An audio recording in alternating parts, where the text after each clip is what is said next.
Brian Sachetta is the author of the Get Out of Your Head book series, a collection of personal development works focused on helping readers overcome various forms of mental illnesses. The first entry in that series, Get Out of Your Head, a toolkit for living with and overcoming anxiety, was released in the year 2018.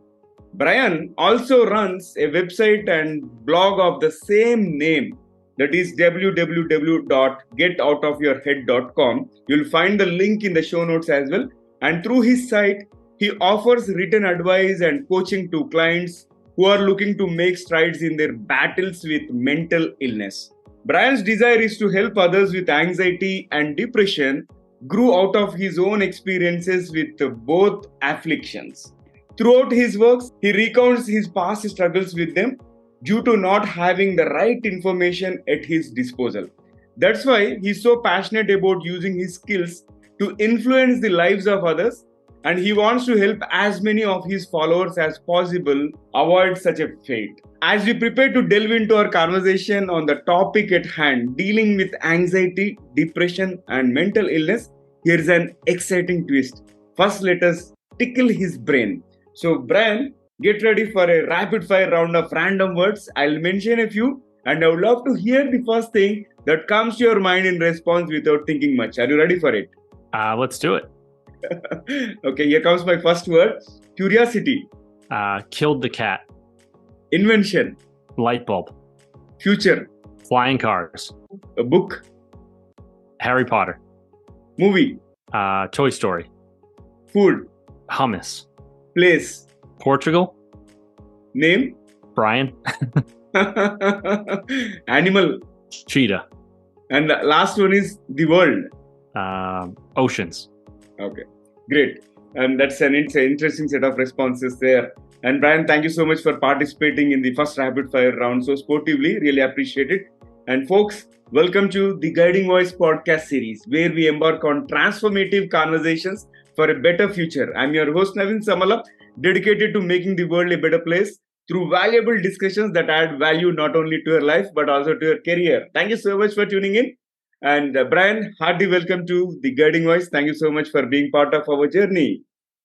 Yeah, thanks, Naveen. Glad to be here. Let's get started, and pleasure to have you here. And I would like to understand more from you about your personal journey and what inspired you to write the Get Out of Your Heads book series. You said you wanted to inspire your followers and help them avoid to get into the situation that you got into in the past. Yeah, absolutely. I mean, the journey, was inspired by the fact that I felt as though I went through my own mental health challenges, and, just being somebody who has gone through that stuff, remembering my own journey and saying to myself, there were times where I really didn't know where to turn. I didn't have the right information. I struggled really hard at specific times with specific subjects, whether it was anxiety, depression, specific kinds of anxiety, specific kinds of depression. And for me, when that journey started, which I would say was 2008, it could have been maybe sooner. It's sometimes hard to exactly say when struggles started or whatever it was, but somewhere around that time, I just felt as though there wasn't enough information out there. It was hard to find the right information. And so me wanting to write these books was, one, wanting to help others going through the same struggle, but then also wanting to try to alleviate some of that additional difficulty of not knowing where to turn to. So that way I could just provide these books, and folks, if they find them, hopefully some of the information that I have found or I found along the way is condensed down in my content. Yeah, that's wonderful, Brian. And now let's switch gears and talk about your success mantra. I'm interested to understand the top 3 things that I've attributed to your success so far. Cool. It's a good question. I would say, the first one, three pieces, right? So the first one is just showing up and doing the work. I think, as a content creator, as an author, without actually creating the content, it's going to be hard to be successful. And there's times where you don't want to do the work, right? You don't want to show up. You don't want to put in that extra legwork because you got a full-time job and you got a lot of different things going on in your life. But I guess I pride myself on still doing that work even when it is difficult. Number 2, I guess, would be, having a passion for the subject matter is I think a lot of people find out when they start businesses or, go off on some kind of entrepreneurial adventure, or if it's, really starting a tech company or writing a bunch of books or whatever it is, if you don't have passion for what you're doing, like you're going to face a bunch of hurdles and you're going to burn out quickly. So for me, it's like I feel as though I've been able to have the success that I've had thus far because I actually care about what I'm doing, right? And then when I come up against obstacles, it's like, okay, yeah, this is hard, this is annoying, this is painful, but like because I care, I'm going to keep going. Whereas, at the first sign of difficulty for somebody who's like, I'm only in it for the money, like I think that person is probably going to, second guess themselves or rethink what they're doing.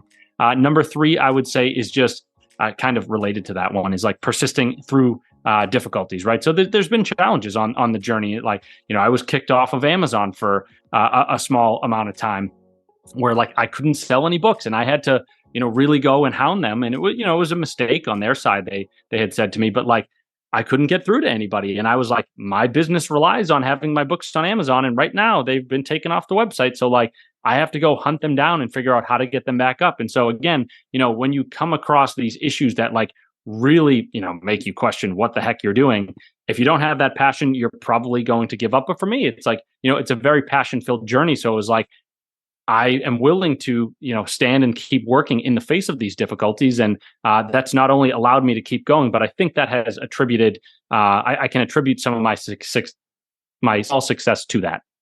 Nice. So one is showing up and then being the subject matter expert. And last one is the persistence. I think I can relate to almost all the 3 of them. And in my podcasting journey, which I embarked on 3.5 years ago, like I think it shows up.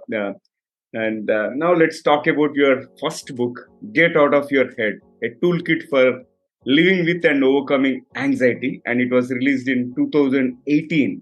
So could you tell us what motivated you to focus on anxiety as a subject?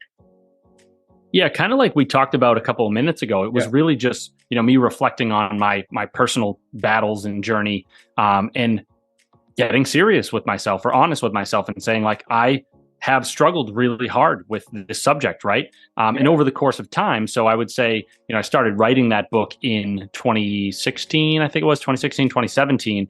So over the course of 8 years or so, like I felt as though I made a lot of progress with my anxiety, but, it was something that consumed me day after day and month after month, where it was like, it was such a large part of my life and such a large part of my identity that as I started to make progress with it, again, having that passion, I was looking back and saying to myself, like, I care so much about this because I have expended so much energy and so much emotion on this subject over the last 8 years. And I know how difficult it can be to deal with. And so now I talk to, different folks who are struggling with these same things. And they're like, how do I get myself out of the situation that I'm in? It's really painful.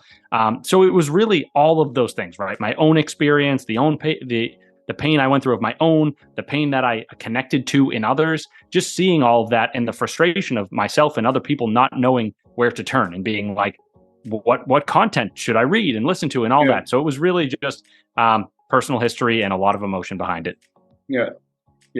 And also, Brian, when it comes to mental illness, depression, anxiety, these are associated with some sort of stigma. Whenever somebody speaks about mental illness, right? They have that kind of negative connotation, saying that what others might think, right? It is not something similar to physical ailment. If it is physical ailment, people can openly say, hey, I had this particular problem and I was able to do this, right? So in this particular scenario, so what are some of the misconceptions or stigmas you have encountered on your work? Yeah, I mean, I would say the ones that I will talk about are the pretty common ones. They come up a lot. So like the first one being that, and again, this is a misconception, so I'm just stating it, but it's still a misconception. The misconception that mental illness is a weakness, right? So sort of to your point of, if you have a broken arm, you just go to the doctor and you get it healed, right? You get a cast on it, you get an x-ray, all that stuff. With mental illness, I think, there's much more of that stigma. People are unwilling to talk about their struggles. And look, I'm not trying to downplay any of this stuff, sugarcoat any of this stuff. Like talking about mental illness, talking about your struggles is really hard, right? Because it's so personal and nobody likes to talk about their emotions. So I think we need to give it that credit and say like, we can't just look at this and say like, oh, it's just like a broken arm, because it's not, right? But at the same time, I think we can also look at that misconception and say, okay, so mental illness is not the same as a broken arm or a physical ailment, but at the same time, it's also not a weakness, right? There are chemical imbalances that people are like naturally born with, right? The way that their brains operate. I wouldn't call that a weakness, would you? Right? That might be a natural inclination or something like that. It could also be like mental illness can arise from, the I guess our circumstances, right? If we don't like our job, if we don't like our friends, if we're having, fights and struggles in our family and in our relationships, like we can encounter mental illness. And I wouldn't say any of those things are weaknesses. So I think that's a common misconception that I like to clear up. Sure. I guess what I would say is I'm sure there is there's one person in the world, right, out there that is lazy and they are maybe playing up their condition, something like that. But I think the vast majority of people are really dealing with something that's really difficult. And again, it's not a weakness. And it's, if you are feeling a certain way, like if you have a different emotion, we don't turn and say like, hey, you're hungry. That's weakness, right? It's like, no, that's very well very well could be just the way that your body is oriented and all that sort of stuff. So I think that's a nice misconception to clear up. The other one that I guess two more quickly. So the number two would be that the misconception that being depressed is the same thing as being sad. And I think, we kind of throw the word depression around a lot in our society, where it's like, oh, my favorite sports team lost last night, I'm depressed. I'm not trying to downplay how people feel, because you feel how you feel, and that's that. But actual depression, right? It's like it's a debilitating disorder where it's like if you look at the way that we classify this disease, it's basically feelings of helplessness and hopelessness for at least 2 weeks on end. I'm sure that a lot of people that are rabid sports fans have felt that way over their sports team for more than 2 weeks. But I think there's a distinction to be made there, and it's not just, oh, I'm sad because something that is a minor inconvenience happened to me. It's like depression is, again, it's a debilitating disease that really, really afflicts people. And so I think it's important to have a little bit of grace and a little bit of courtesy when people are expressing their emotions and saying like, no, I'm legitimately going through something difficult, I am encountering depression. I think it's important for us to give those people the space that they need and kind of the care and attention that they need, and allowing ourselves to say like, hey, they're not just sad, this is something more than that, and they need special care and attention because of that. Last one real quick, third misconception that I wanted to cover was just that the idea that there is a silver bullet out there, right? You take one magic pill, you recite one specific mantra to yourself, you win the lottery, whatever it is, and all your mental health problems go away. That is kind of one side of the pendulum, if you will, right? The other side of the pendulum is like, so it's like, if there is, one specific thing that I can do to cure all my mental health issues forever, that's kind of one side.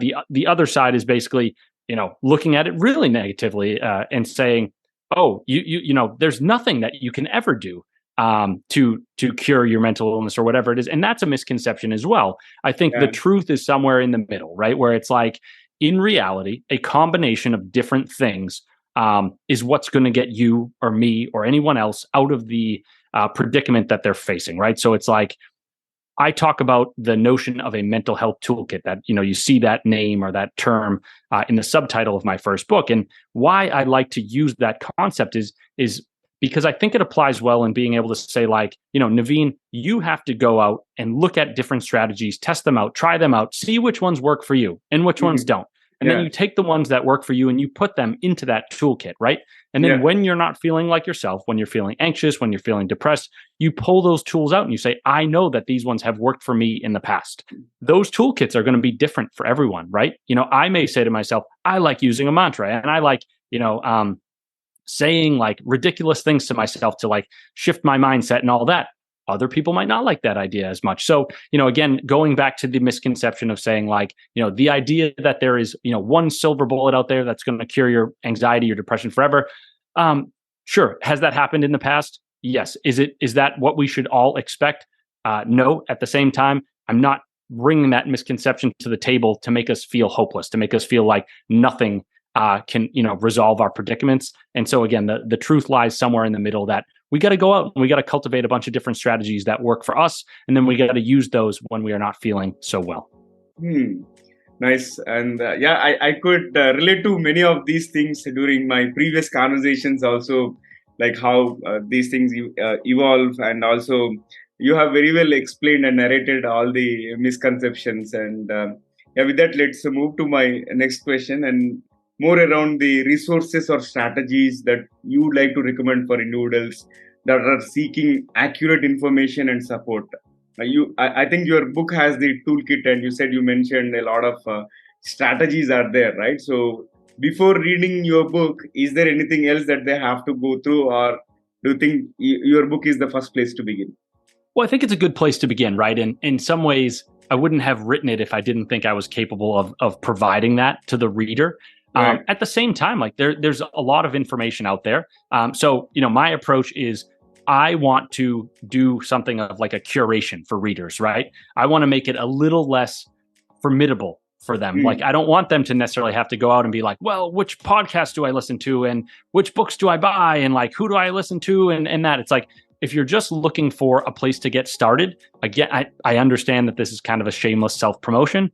But if you are looking for somewhere to get started, I invite you to take a look at my books. I try to, paint a lot of different pictures, provide a bunch of different strategies as not only like legitimate tactics and strategies that can help you, but also as jumping off points, right? So I may say in the book, like, here are some things that I recommend. At the same time, like, I'm not a psychiatrist, so I can't diagnose you and I can't treat you, which means I can't say, hey, go get a prescription for Xanax or Zoloft or whatever it is. But in the book, I say like, hey, we're going to talk about all these things that you can do. I guess kind of like, around self-talk and cognitive behavioral therapy and how you view the world and your condition and all that. At the same time, it's still very important that you try out different things. So the things that I can't talk about as much, right? I'm not a talk therapist, so I can't provide talk therapy, at least licensed talk therapy to somebody. Again, I'm not a doctor, so I can't like provide a prescription for something, but just because I can't doesn't mean that isn't valuable and isn't important. So again, I give readers jumping off points to say, here's what I can provide to you. I hope it's helpful. And I think it will get you pretty far. At the same time, again, going back to that mental health toolkit, we have to go out there and try a bunch of different things. So I try to provide 95% of that to the reader in my books. The extra 5, and maybe I get the percentages wrong, but let's just say the extra 5 is, feeling as if you feel as though you need to go to therapy, going to a therapist and working with them. If you feel as though you'd like to try medication, in the book, in both books, I say like, talk to your doctor, like see if it makes sense for you. And if you think it does, like, then I absolutely like, I can get behind that. So I don't know, I'm kind of rambling, but that's it in a nutshell, I guess. Okay, got it. And here comes my next one. You have been featured on more than 50 podcasts, right? So what has been your most memorable podcast experience and why? It's a good question. I will like, I love all the podcast appearances. I like connecting with the hosts and trying to, provide some helpful information. I was I'm trying to think of one. I guess, there's a guy that I'm friends with. His name's Travis. He hosts the podcast. It's called Tell Me Something Good. And why it was memorable to me, a lot of the podcast episodes are similar, right? It's like I come on, a host is asking me questions, and it's like there's only so much content I can provide, and only like I can only delve into so much detail in 30 minutes, 45 minutes, whatever it is. So a lot of the time the content is similar. And not that the content was all that different on my conversation with Travis, but why it was memorable. This dude brings the energy. I remember like being on the show with him, and he's a great guy, super nice. Like he's, always reaching out and trying to be like, hey, like, how can I help promote you and what would help and all that. But when you're on a conversation with him, he is like, in the best way possible, he's like screaming into the microphone, because he just cares and he's excited about it. And I think, I'm not saying that every host needs to be like that, but he was the only one who was truly like that. And that made it memorable. So shout out to Travis. And that's good to know. I would definitely check out his podcast. And this has been an incredible conversation so far. And it's now time to add some more excitement. So get ready, Brian, as we dive into a series of intriguing rapid fire questions. This is the second round to spice up the episode further. So if you're ready, let's dive in. Okay, see what I got left in the bag. Okay, here comes my first bullet. If you could have one gigantic billboard anywhere with anything on it, what would it say? Okay, I cheated a little bit on this one because there's a different podcast that I listened to that asked this question. So I've thought about it before. Something to the tune of like, be a good person, follow your dreams, and give it hell. Mm-hmm. Nice. And what is one thing that you are really bad at and you wish you were better at? I know this is going to sound like kind of I'm gonna what's the right word? Self-aggrandizing or something, but like I don't know how many things I'm really bad at. I'm not as good at cooking as I'd like to be. So I think I'd give a cop out answer of like I'm okay at best at cooking. I'd like to be better at it. I don't know. There's nothing that I'm really bad at. And can you describe yourself in just one word? Just one word. Oh man. One word is hard. Let's say You can go for two words. driven and empathetic. How about that? Okay. Driven and empathetic. Nice. And what's your favorite thing about living in the 21st century? On like a high level, the fact that the world is relatively safe. You know, we don't have to think about safety all too often, like luckily. On a lower level, like a more in the weeds level, probably like air conditioning. Okay, here comes my next one. If you could have any superpower, what would it be and why? I think it would be teleporting. I like to travel. I just got back from Europe. That was enjoyable. At the same time, I don't love flying, and I think it would just be great to be like, boom, I'm there. I'm seeing all these different places, and I don't have to endure, the 8-hour, 10-hour flight, whatever it is.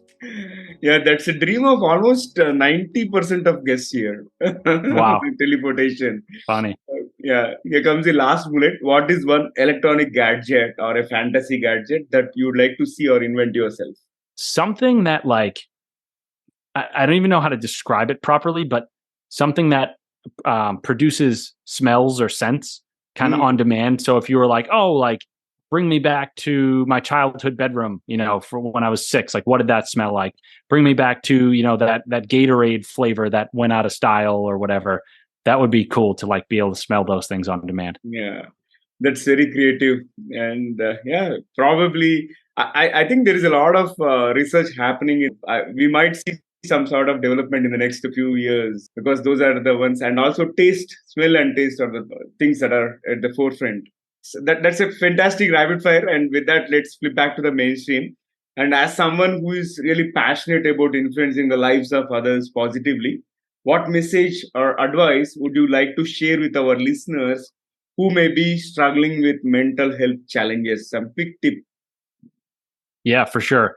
A message of just like hope, right? Yeah, I would tell somebody who is struggling to keep fighting and to know that you're not alone. It often looks like things won't get better, and often it takes a long time or it takes a little while for things to improve.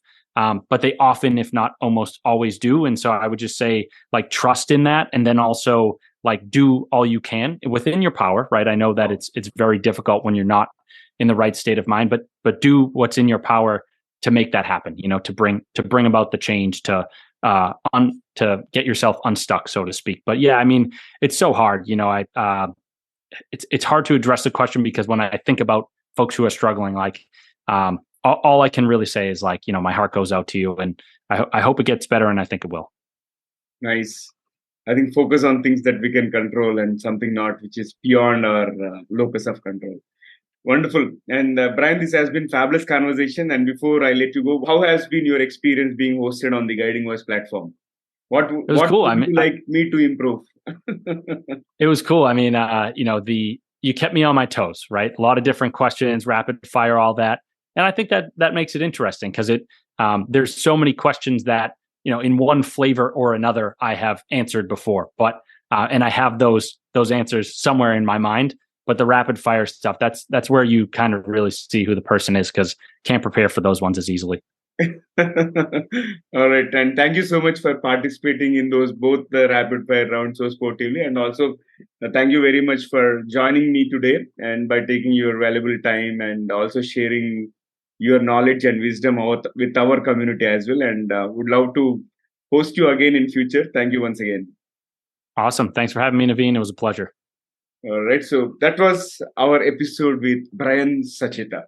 And friends, before we jump into the fun trivia section here, we have a quick request.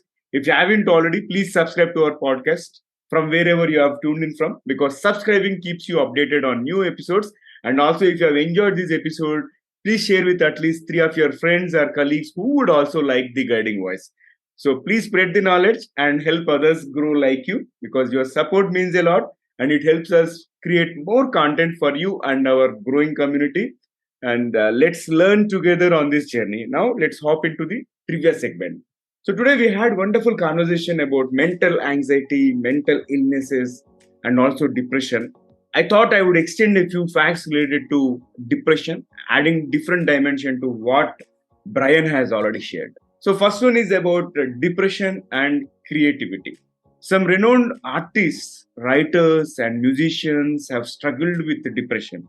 And it's a misconception that creativity is always hindered by depression.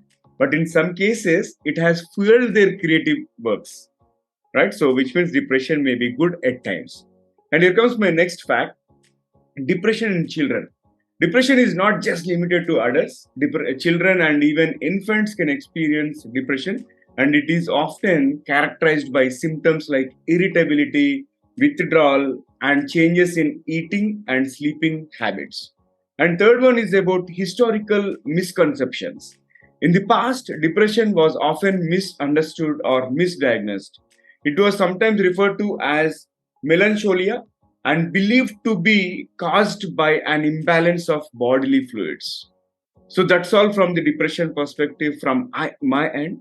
And I would like to understand from you, how did you deal with mental anxiety or mental illnesses and also depression? And if you have any good tips to share, please keep them coming in the form of YouTube comments. If you're watching it on YouTube, or if you have found this episode on social media platform, you can comment there. I would love to go through your thoughts and definitely talk about them in the upcoming episodes. So that's it for today's episode. And thank you once again for tuning in and also being part of our awesome community.